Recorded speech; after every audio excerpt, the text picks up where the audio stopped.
Hello guys, ఇప్పుడు మనమైతే 3 ప్లేసులు చూడబోతున్నాము. ఒకటి బొటానికల్ పార్కు అండ్ బొర్ర గుహలు అండ్ చాపరాయి. ఓకే, అలా చూసేయండి. మనమైతే అరకులో ఉన్నటువంటి బొటానికల్ పార్క్ దగ్గర అయితే ఉన్నాము. ఇదిగో టికెట్ అయితే ఇలా ఉంటుంది. పెద్దవాళ్ళకి 60, చిన్నవాళ్ళకి 30. ఇదిగో ఎంట్రన్స్ అయితే బుద్ధుడి బొమ్మ ఇలా ఉంటుంది. అయితే ఇక్కడ మనం తిరగాలంటే మొత్తం చూడాలంటే 2 hours పడుతుందంట. ఎక్కడైతే మనకి చూడండి నెమలి, పులి విగ్రహాలు అయితే ఉన్నాయి. అలాగే ఇక్కడ దింసా డ్యాన్స్ చేయడానికి వచ్చినటువంటి వాళ్ళు ఉన్నారు. వాళ్ళు చాలా ఫన్నీగా ఆడుకుంటున్నారు. అలాగే ఇక్కడ ఉన్నటువంటి వాటిని మొత్తం చూపించే ప్రయత్నం చేస్తాను. ఎక్కడైతే చూడండి అల్లూరి సీతారామరాజు యొక్క విగ్రహం ఉంది. మేము అక్కడైతే ఫోటోలు దిగి చాలా హ్యాపీగా ఫీల్ అయ్యాము. అలాగే ఇక్కడ చూడండి కొన్ని సన్ఫ్లవర్స్లా తయారు చేసి ఉన్నాయి. రాత్రి అయితే లైటింగ్ వస్తాయంట. ఎక్కడైతే కొన్ని జింకలు అలాగే నెమలి ఉన్నటువంటి అంశాలలాగా తయారు చేసి ఉన్నారు. ఇక్కడైతే కొన్ని రాయలు చక్కగా పేర్చున్నారు. మేమైతే బొర్ర గుహల దగ్గరకు వచ్చాము. అది కాంప్లెక్స్ అనమాట. ఇదిగో మేమైతే ఆ గుహల దగ్గరకు వచ్చాము. ఆ గుహల ముందు ఉండేటువంటి వస్తువులు చూడండి చాలా చాలా బాగున్నాయి. ఇవైతే కర్రతో తయారు చేస్తున్నారు. ఆడవాళ్ళకైతే ఇంకా చాలా చాలా అంటే ఉన్నాయి వస్తువులు. మేమైతే అలా చూస్తూ ఉన్నాం. కొన్ని కొందాం అనుకున్నాం కానీ కొనలేదు. ఇదిగో మేమైతే ఎంట్రన్స్లోకి వెళ్తున్నాం. లోనకైతే వెళ్తున్నాం. ఈ లోనకి వెళ్ళేటప్పుడు ఇలా చూడండి ఇలా ఉంటుంది. మేము వెళ్తున్నటువంటి సమయంలో అక్కడ ఒక కోతి అయితే చక్కగా నడుస్తుంది. నేనైతే వీడియో తీశాను. ఎక్కడైతే కోతులు చాలా ఉంటే జాగ్రత్తగా ఉండాలి. చూడండి ఆ కిందకైతే ఒక వాగు ఉంది. వాగు చాలా అందంగా ఉంది. మేమైతే ఇదిగో లోనికి వెళ్తున్నాం. ఎంట్రన్స్ అయితే ఇలా ఉంటుంది కేవ్స్లో. అలా చూస్తూ ఉన్నాను ఫ్రెండ్స్. అక్కడ స్కిప్ చేయకుండా చూడండి. ఎక్కడైతే 2 నంది విగ్రహాలు ఉన్నాయి. అందరు మొక్కేసి వెళ్తున్నారు కిందకి. నిజంగా ఈ బొర్రా కేవ్స్కి వచ్చినటువంటి వాళ్ళు మీ యొక్క ఎక్స్పీరియన్స్ని కామెంట్లు తెలియజేయండి. నాకైతే చాలా చాలా హ్యాపీ అనిపించింది. మేమైతే చాలా ఎంజాయ్ చేసాము. మొత్తం అలా చూడండి. అక్కడ ఉండేటువంటి రాయలు కానీ ఆ కలర్స్తో నిండినటువంటి ఆ గుహ కానీ భలేగా ఉంది.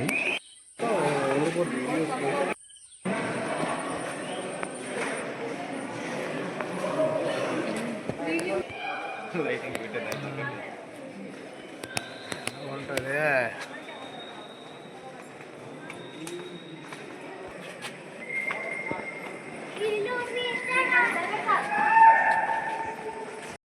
ఇక్కడ చూడండి లోన ఆ కేవ్స్లో శివుడి యొక్క లింగం ఉంది. అందరు అక్కడ దర్శించుకుంటున్నారు. దర్శించుకుని మొత్తం అయితే చూస్తున్నారు.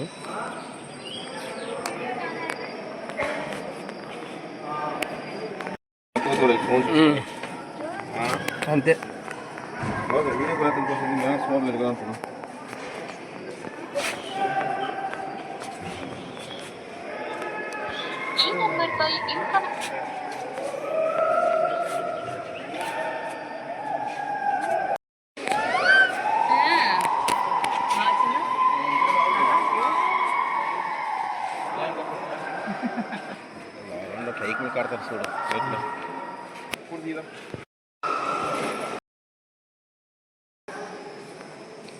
ఏమంట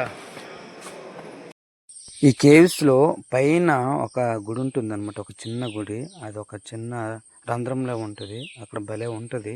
మీరు ఎప్పుడైనా వెళ్తే ఆ పైకి వెళ్ళి చూడండి, బాగుంటుంది.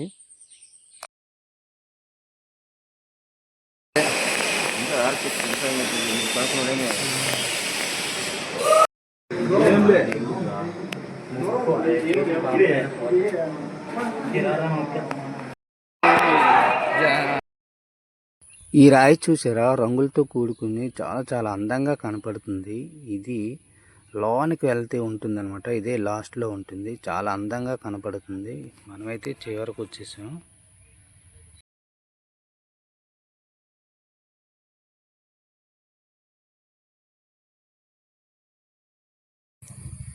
బొర్రా కేవ్స్ని అయితే మనం చూసాం. ఇదిగో మేమైతే బయటికి వెళ్ళిపోతున్నాం. ఇప్పుడు చాపరాయి దగ్గరికి అయితే వెళ్తాం.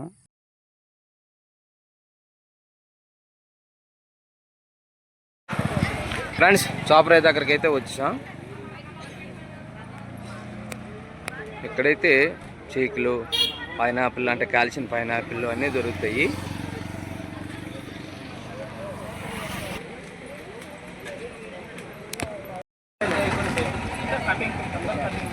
చాపరాయికి ఎంట్రన్స్ అయితే ఇది కౌంటర్. ఇది ticket counter. Each one person 50 రూపాయలు అనమాట. చిన్నపిల్లలకైతే 30 రూపాయలు.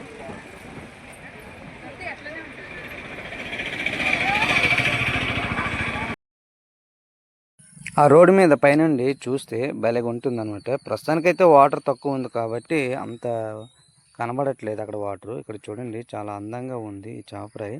ఈ చాపరాయికి వచ్చినటువంటి వాళ్ళు ప్రతి ఒక్కరు కూడాను ఏం చేస్తారంటే చక్కగా అక్కడ వాటర్ ఉంది కదా, ఎక్కువ వాటర్ అయితే చాలా చక్కగా జారుకుంటూ స్నానాలు చేస్తూ అలా సరదా సందడి చేస్తూ ఉంటారు.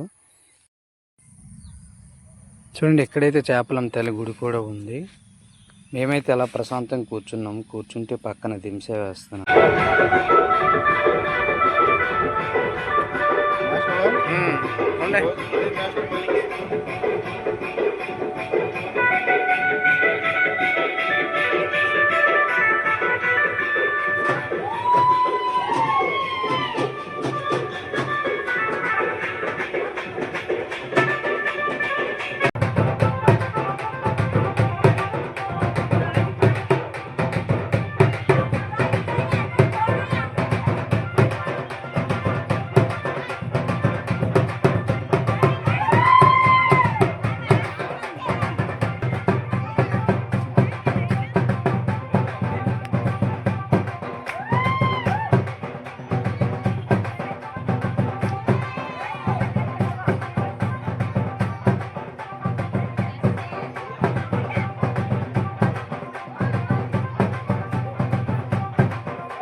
ఒక ఫ్రెండ్స్, ఈ వీడియో నచ్చితే ఖచ్చితంగా లైక్ చేయండి. మీరు ఎప్పుడైనా అటు వెళ్ళి అరకుని చూసి ఉంటే మీ ఎక్స్పీరియన్స్ని కూడా కామెంట్ చేయండి. సబ్స్క్రైబ్ చేసుకుని థ్యాంక్ యూ.